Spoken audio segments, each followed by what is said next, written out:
Hi, everybody. My name is Dr. Kristen Donnelly, and I am one of the good doctors of Abbey Research.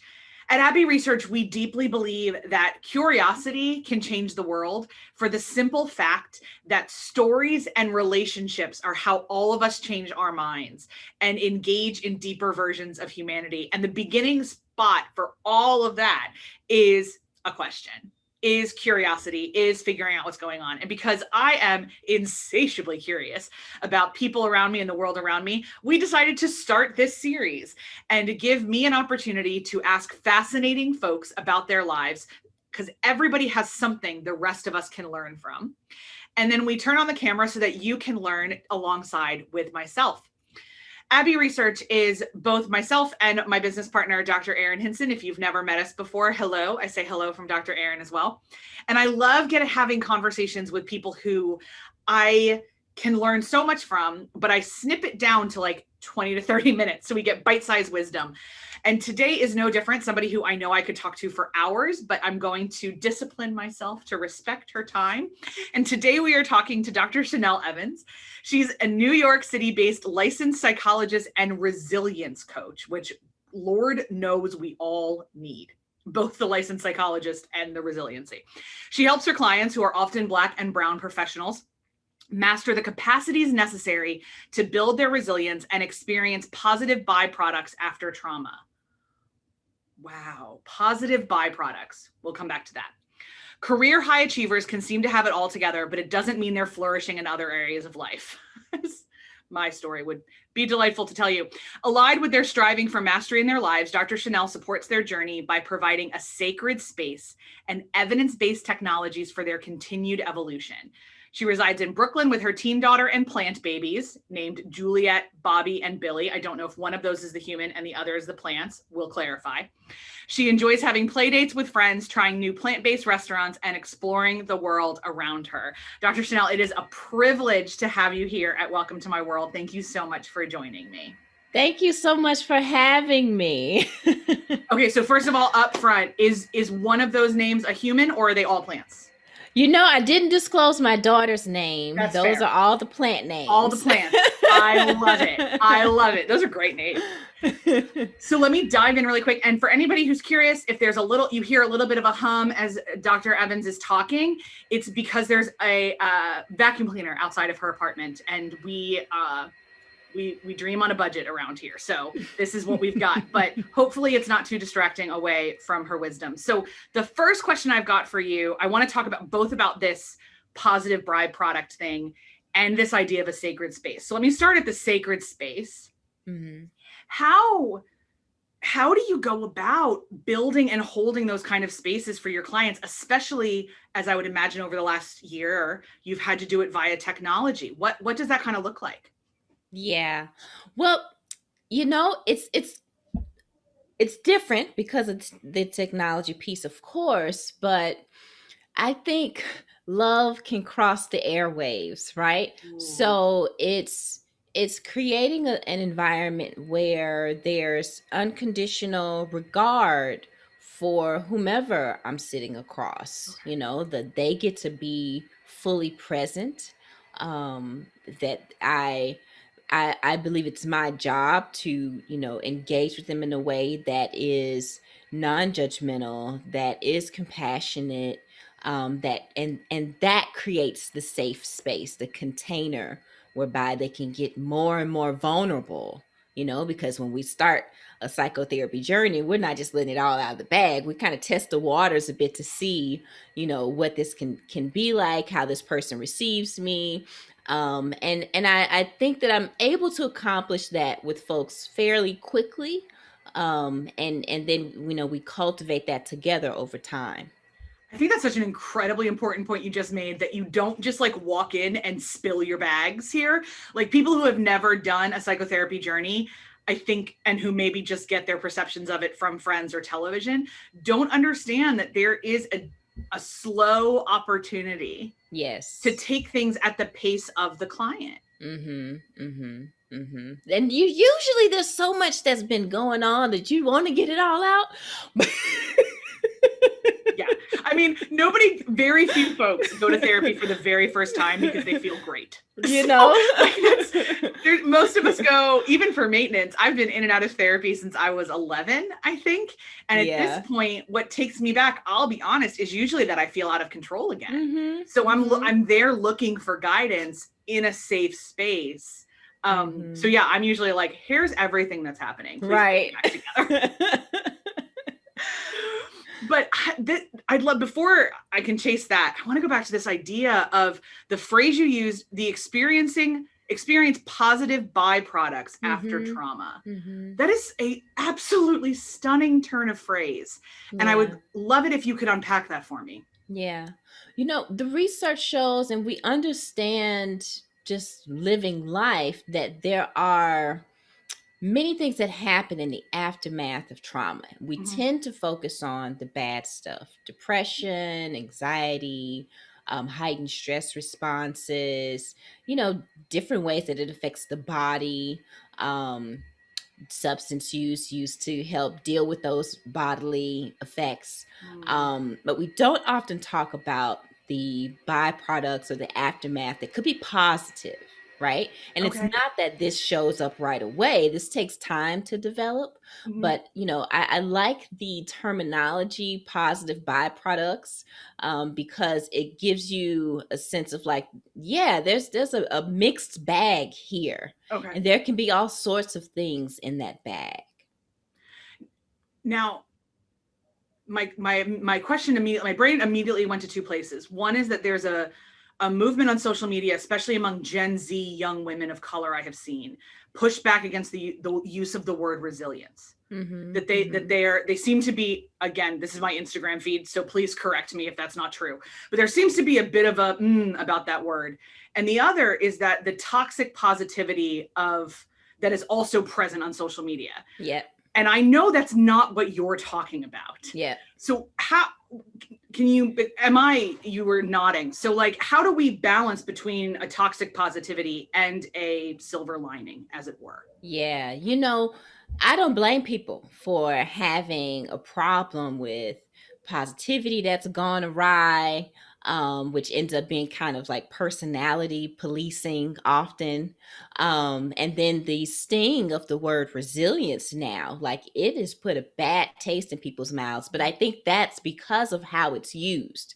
If Okay. it's just applied in a way of like, kind of basically saying, get over whatever it is, there's no attention being given to the context in which people live that is causing them to have to be resilient. If there's nothing being done towards that, then yeah, I don't want to hear you tell me go be resilient if you're not going to help me bring about I change love to the things that are ailing me, that are causing this pain. Like I need the pain producer to stop. Yes. So like, it's almost this like weird like deification of resiliency. Like, you know what, it's okay, all this trauma and this grossness that you're going through, because it's made you really resilient. Right, And right. that, my It's gosh, like in my personal life, people have used that word for me a few times, and it's felt very patronizing. mhm, Like, oh, you're so mhm, strong and you're so resilient. And mhm.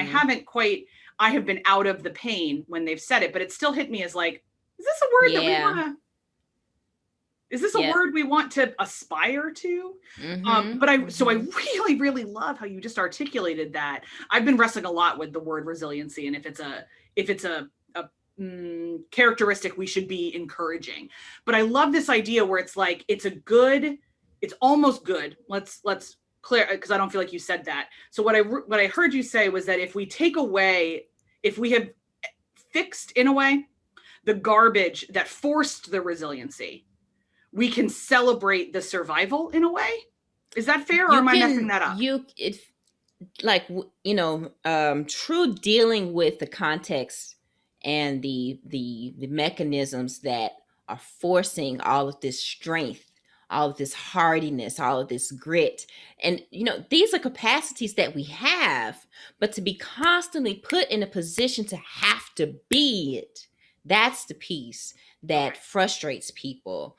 And I'm no different, but I also understand how I think of resilience, and I'll go ahead and share that. About to say, So please, yes. yeah, the way that I look at resilience is,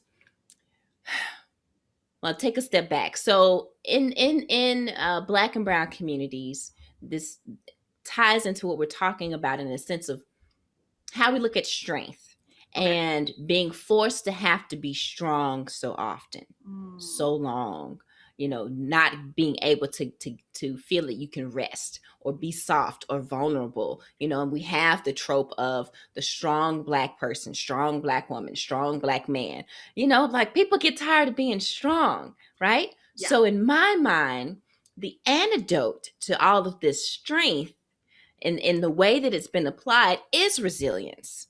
And for Okay. me, resilience implies fluidity, it implies Mm. flexibility, it implies being able to roll with what is at the same time that you're building yourself up and coming through things differently.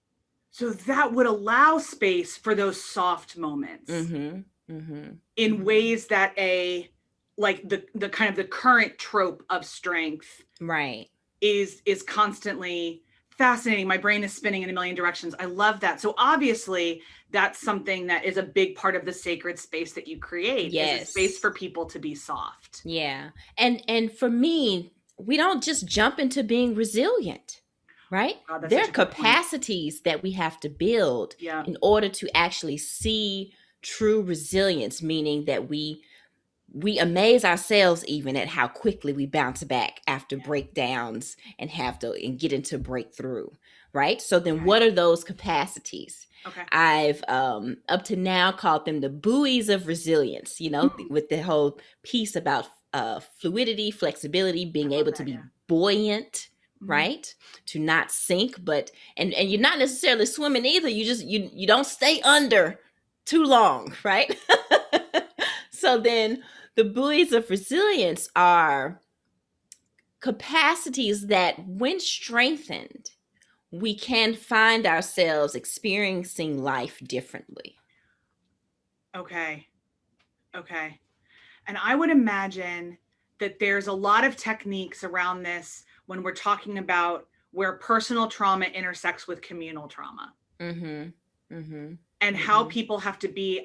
I've been thinking personally, just as an aside, a lot about communal trauma over the last year and Yeah. how we're not, I don't think, as a people, having a conversation about how this was a global communal trauma to the extent that we need to. And I've Mm-hmm. heard from other folks in your profession that like you're busier than ever, or, Mm-hmm. things like that. And I would, as a social worker who doesn't do immediate therapy, my thought is that there's a little bit of nuance in how you help somebody find resiliency in a time of communal, in dealing with perpetual communal trauma versus personal.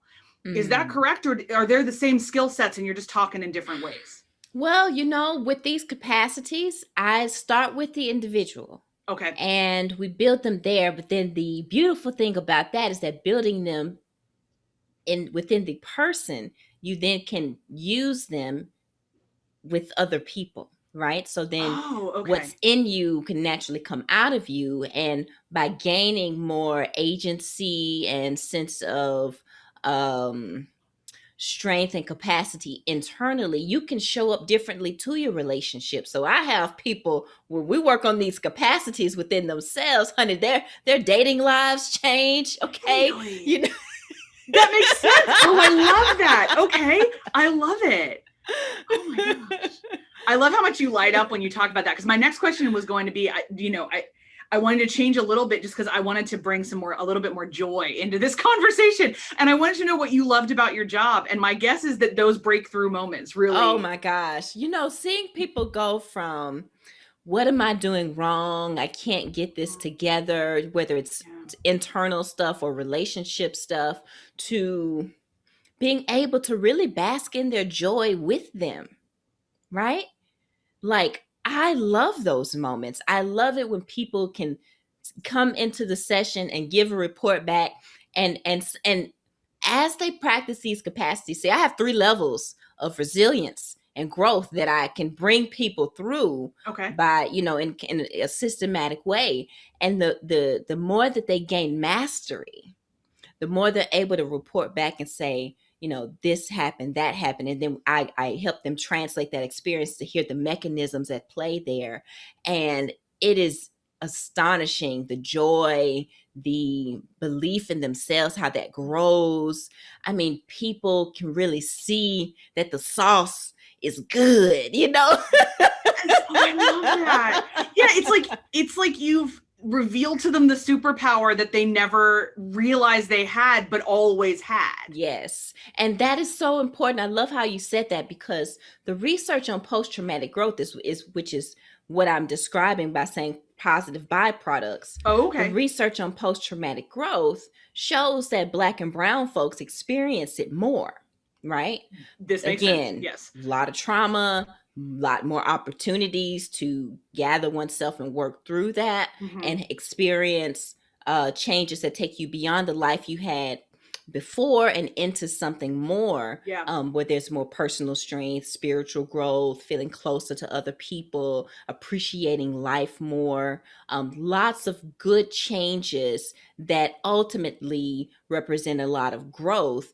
And so for me to be able to, on a one-on-one basis, and I'm also expanding to groups, be able Okay. to carry people through the journey, as a guide, and pointing out different ways to apply things and reinterpret things, and to see them move into mastery. Like, it is so beautiful. And it's such a point of pride and gratitude for me as a Black female, to be able to help strengthen folks and help them see what's already there, this innate capacity that gets crowded out by contextual factors and things. But we can get that cleaned up. I say, take our broom and sweep around our proverbial front door and get us together, so that we can live the lives we have a right to live, even without being able to change all the things. We just can't, change everything at once. It's a work in progress always. And I want folks to be able to live, to find joy and peace in the midst of what we can't readily change. Oh my gosh, I love that so much. I love this idea that you can hold things in tension. Where, like, here's a whole bunch of crap that you're not going to change, and may never change in your lifetime. It's not. It Mm-hmm. may never change. It may never be a thing that can change. But here's what we have control over, Mm-hmm. and here's what we can do. And I was reminded as you were talking of a conversation I heard between Brene Brown and Angela Duckworth.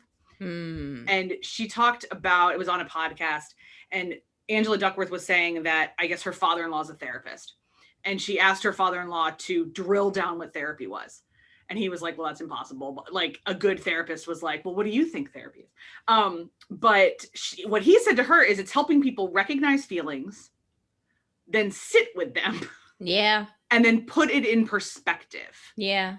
And that really resonated with a lot of what you were saying, is like, let's also find the joy.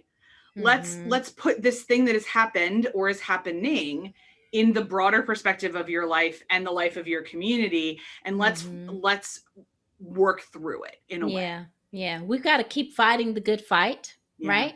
And have some joy and have some peace. Create something in the midst of the fight whereby you can enjoy your life, because you only have this one. Yeah. And I was thinking too, is there data in the post-traumatic growth, which I love that phrase. I haven't encountered research using that vernacular, so I can't wait to dig into it now, that talks about the importance of joy or of celebration. It talks about the importance. It's part of the byproduct. It's Okay. part of it, right? So being able, because what happens is, when people are working through, they're Okay. deliberately engaging with the thoughts and the emotions that are unpleasant, right? So Oh, then yeah. processing that stuff and allowing yourself to not go into avoidance or numbing out, but actually facing it, sorting through it, taking the insights out of that experience that you want to carry with you, leaving the pain. I like to say, in your junkyard, Yeah, for real. Yeah. take the treasures out and carry Yep. those with Yep. you. I think that's kind of general increase in life satisfaction is very much a part of the post-traumatic growth journey and experience.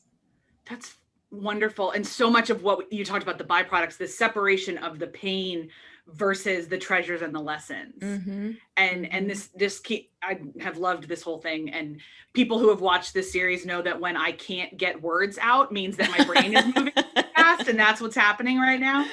But I'm mindful of our time and how generous you've already been with yours. And so I want to give you an opportunity to say anything else, kind of as we wrap up, to my viewers about something about your work and what you wish they would know about it.